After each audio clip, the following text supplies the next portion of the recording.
welcome to Walking with Horses. I'm Rachel and I'm so glad you've joined me. This is the beginning of something I've wanted to share for a long time.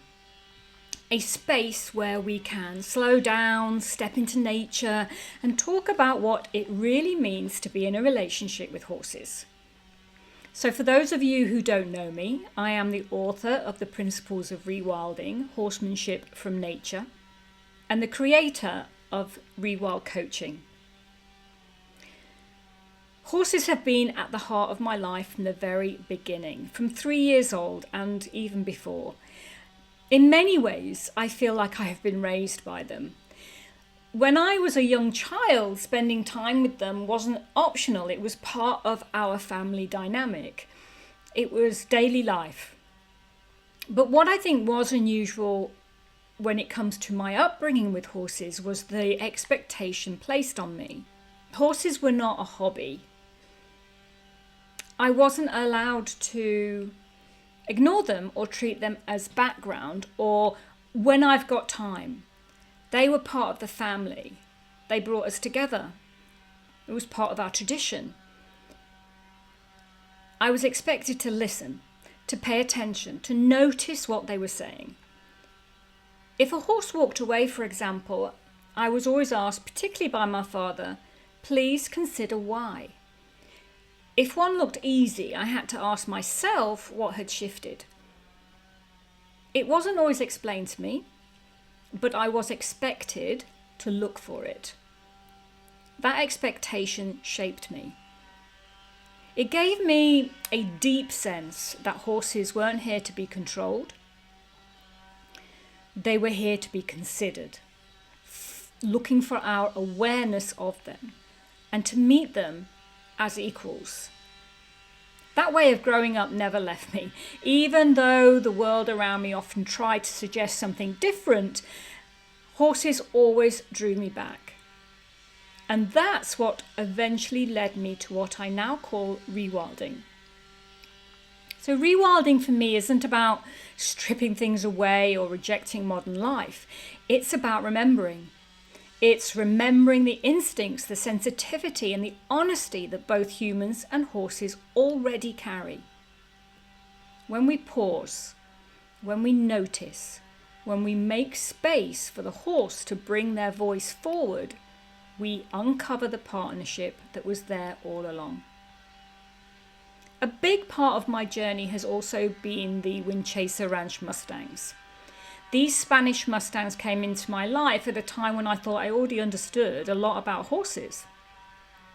But living with them day after day on their own land, in their own rhythms, shifted me in ways I hadn't expected.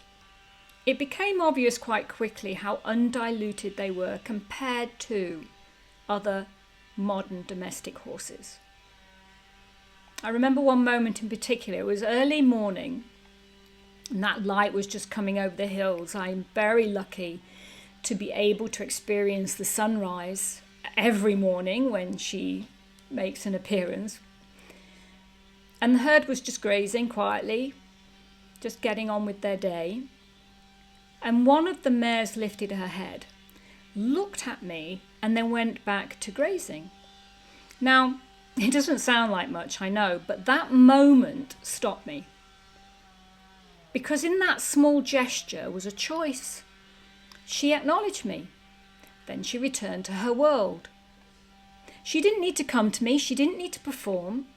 And in that instant, I realized how often humans miss those small moments. We rush, we demand, we push for something to happen. Yet the deepest connection is already there in the quiet acknowledgement, in the willingness, in the choice. That is the lesson, above all, that the Windchaser Mustangs keep teaching me. That horsemanship is not a method, it's a relationship. And a relationship is built one choice at a time. So what can you expect from this podcast? Well, each episode I'll share reflections and stories and insights drawn from a life with horses and from my coaching work with people and their horses. Sometimes we'll go into the science, the fascinating ways horses perceive and respond to the world. Other times we'll focus on the practical side, what it means to handle fear, for example, to read those subtle cues, to give your horse the space to feel safe. And often we'll step into something more reflective. The part of the journey where horses ask us to look at ourselves with the same honesty we ask of them. My mission is simple: to help humans and horses find each other again in ways that are full of awareness, that are natural and deeply meaningful.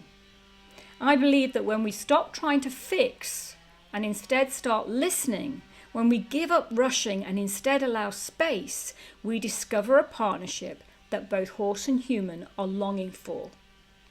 It doesn't mean giving up goals. It doesn't mean putting away your desires.